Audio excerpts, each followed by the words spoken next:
Hello, this is Tony Heller from RealClimateScience.com. CNN wants to come after your home to fight climate change. They want to get rid of homes heated by natural gas and replace them with electric heat. Natural gas is the cleanest form of energy, but CNN wants people to believe that it's dirty. And they want to make it illegal for people to heat their homes using natural gas. They're pushing for a massive increase in the need for electricity even as the world is running short.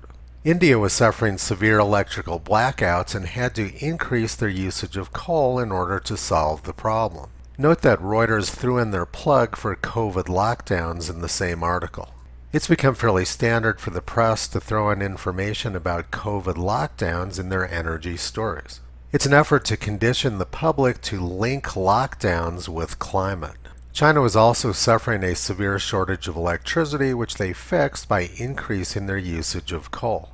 But in the United States, we're shutting down our fossil fuels, which means we're increasing the demand for electricity at the same time we're decreasing the supply. The Biden administration wants coal and natural gas shut down and replaced with wind power. On February 12th of last year, USA Today was bragging that wind power produced up to 2/3 of Texas energy output in 2020.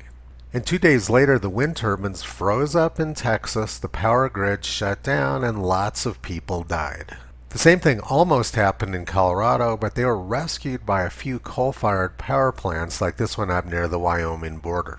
The wind turbines over the hill in Wyoming were shut down due to icing and a lack of wind, and the solar panels were covered with snow. Temperatures were 10 below zero when I took this picture, and the rawhide generating station was the only thing between northern Colorado and a major disaster. But the state of Colorado plans to shut it down in the near future due to their fear of carbon dioxide. Wind is not reliable in the winter, and it's not reliable in the summer either. In 2018, Britain went for 9 days without wind power because the wind wasn't blowing. Britain has run short of electricity, and at the same time they're trying to force everybody into electric vehicles, which will greatly increase the demand. And according to a government report, they have less than 10% of the charging stations which they'll need in order to make this transition, which Boris Johnson has demanded. Britain has a severe shortage of recharging stations, and it takes a long time to recharge an electric vehicle. Very expensive electric cars can be recharged in only 15 to 30 minutes, but there's only 14 of those stations in the entire United Kingdom. What the British government is doing is forcing their population to become immobile. They won't be able to travel anymore because there won't be energy available for their vehicles. There won't be energy to heat people's homes, and people won't be able to travel either. And that appears to be the goal. These are the same people who are pushing for a massive reduction in the population of humans on this planet. And climate change is a great example. When I was asked earlier about the issue of coal,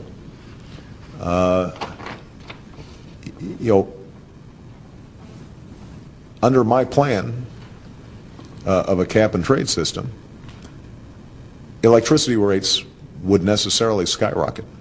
Even, regardless of what I say about whether coal is good or bad, because I'm capping greenhouse gases, coal-powered plants, natural gas, you name it, whatever the plants were, whatever the industry was, they would have to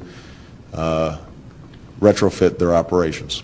That will cost money. They will pass that money on to consumers. Unnecessarily, now we have over 120 million dead from COVID. Toto's been pulling back the curtain on this mass delusion for the past 14 years. You can visit him, Kyrie, and Caesar on the web at RealClimateScience.com.